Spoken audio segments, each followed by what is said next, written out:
வணக்கம். இன்னைக்கு நாம ஸ்ரீமத் பாகவதத்திலிருந்து ரொம்பவே ஆழமான ஒரு ஸ்லோகத்தை எடுத்து அலச போறோம். இந்த ஒரே ஒரு ஸ்லோகம் வேத ஞானத்தோட மொத்த சாரத்தையும் ஒரு பழுத்த இனிப்பான பழத்துக்கு ஒப்பிடுது. அது என்ன, அதோட அர்த்தம் என்னன்னு வாங்க விரிவா பார்க்கலாம். கேட்டிங்களா? இதுதான் அந்த ஸ்லோகம். பார்க்கறதுக்கு சமஸ்கிருதத்துல இருந்தாலும் இதுல இருக்கிற ஒவ்வொரு வார்த்தைக்கும் ஒரு ஆழமான உருவகம் இருக்கு. நாம இதை ஒன்னொன்னா பிரிச்சு பார்க்கலாம். வாங்க, வரியான நிகம கல்ப தரோர் கலிதம் பலம்ல இருந்து ஆரம்பிக்கலாம். இது வேத அறிவை ஒரு மரமாகவும் அதோட சாரத்தை ஒரு பழமாகவும் சொல்லுது. ஓகே, இப்போ இந்த ஸ்லோகத்தோட மையக்கருவே ஒரு உருவகம் தானே சொல்லலாம். அதாவது ஒரு மரம், அதோட பழம். இந்த ரெண்டையும் வச்சுதான் முழு விஷயத்தையும் வளர்க்குறாங்க. முதல்ல இந்த மரம்னா என்னன்னு பார்ப்போம். இந்த ஸ்லோகத்துல வேதங்களை நிகம கல்ப தரு அப்படின்னு சொல்றாங்க. அப்படின்னா என்ன? இதுக்கு அர்த்தம் ஆசைப்பட்டதெல்லாம் கொடுக்கிற கற்பக விருட்சம். ஏன் அப்படி சொல்றாங்க? ஏன்னா நமக்கு என்னவெல்லாம் தேவையோ, அதாவது இந்த உலகத்துல வாழ்றதுக்கு தேவையான விஷயத்திலிருந்து ஆன்மீகத்துல உயரத்துக்கு போறதுக்கான வழி வரைக்கும் எல்லாத்தையும் இந்த வேதங்கள் கொடுக்குது. யோசிச்சு பாருங்க, ஒரு மரத்துல எவ்வளவு கிளைகள் இருக்குமோ அதே மாதிரி இந்த வேத மரத்திலையும் ஏகப்பட்ட கிளைகள் இருக்கு.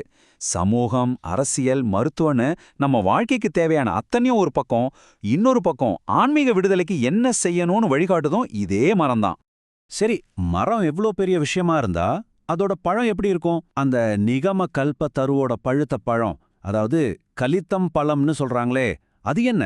அதுதாங்க ஸ்ரீமத் பாகவதம். இது வெறும் ஒரு புத்தகம் இல்ல, இவ்ளோ பெரிய வேத மரத்தோட மொத்த அறிவையும் பிழிஞ்சு எடுத்தா வர்ற ஒரு சாராம்சம். ஓகே, பாகவதத்தை ஒரு பழம்னு சொல்லிட்டோம்.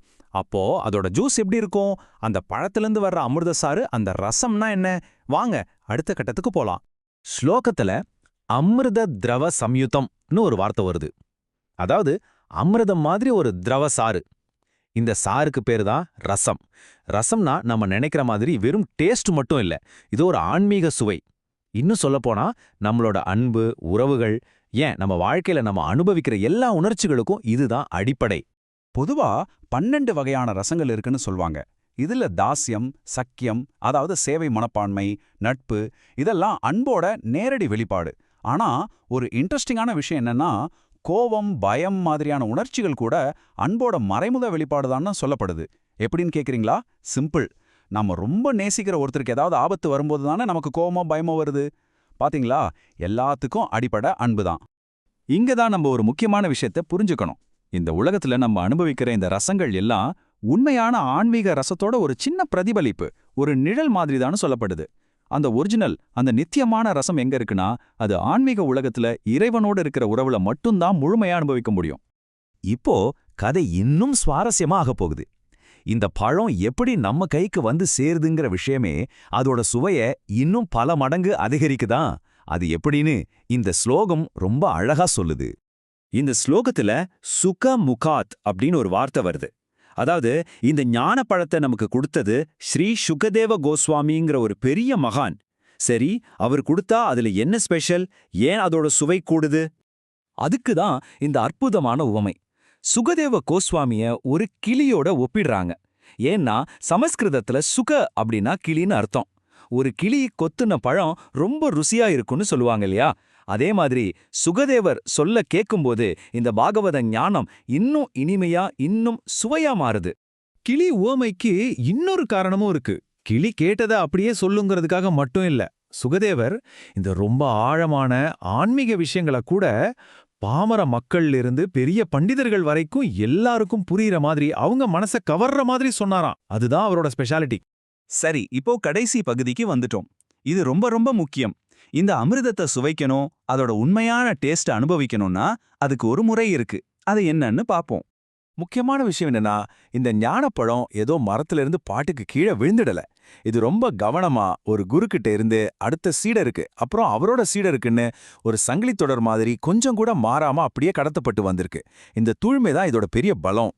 இங்க பாருங்க, அந்த பரம்பரை எப்படி வந்திருக்குன்னு. நாரதர்கிட்ட இருந்து வியாசருக்கு, வியாசர்கிட்ட இருந்து சுகதேவருக்கு, அப்புறம் சுகதேவர்கிட்ட இருந்து பரீட்சித் மகாராஜாவுக்குன்னு இந்த ஞானம் கைமாறி இருக்கு. இது வெறும் ஒரு லிஸ்ட் இல்ல, இந்த அறிவோட நம்பகத்தன்மைக்கு இது ஒரு அத்தாட்சி. அதே நேரத்துல இதுல ஒரு நேரடியான எச்சரிக்கையும் கொடுக்கப்பட்டிருக்கு. பாகவதம் சொல்றத ஒரு தொழிலாவோ காசு சம்பாதிக்கிற ஒரு வழியாவோ பண்றவங்க கிட்ட இருந்து இதை கேட்க கூடாதுன்னு தெளிவா சொல்லப்பட்டிருக்கு. உண்மையான சுவையை அனுபவிக்கணும்னா அந்த பரம்பரையில வர்ற ஒரு உண்மையான பிரதிநிதி கிட்ட இருந்து தான் கேட்கணும். அப்போ நாம இன்னைக்கு என்ன கத்துக்கிட்டோம்? சுருக்கமா சொல்றேன். ஸ்ரீமத் பாகவதம்ங்கிறது மொத்த வேத அறிவோட பழுத்த பழம். அது நமக்கு ஒரிஜினல் ஆன்மீக சுவைய, அதாவது ரசத்தை கொடுக்குது. சுகதேவ கோஸ்வாமி மாதிரி ஒருத்தர் சொல்லும்போது அதோட இனிப்பு இன்னும் அதிகமாகுது. கடைசியா அதோட முழு பயனையும் அடையணும்னா அத சரியான குரு சீட பரம்பரையிலிருந்து தான் நாம பெறணும். சரி, இப்போ உங்களுக்கான கேள்வி.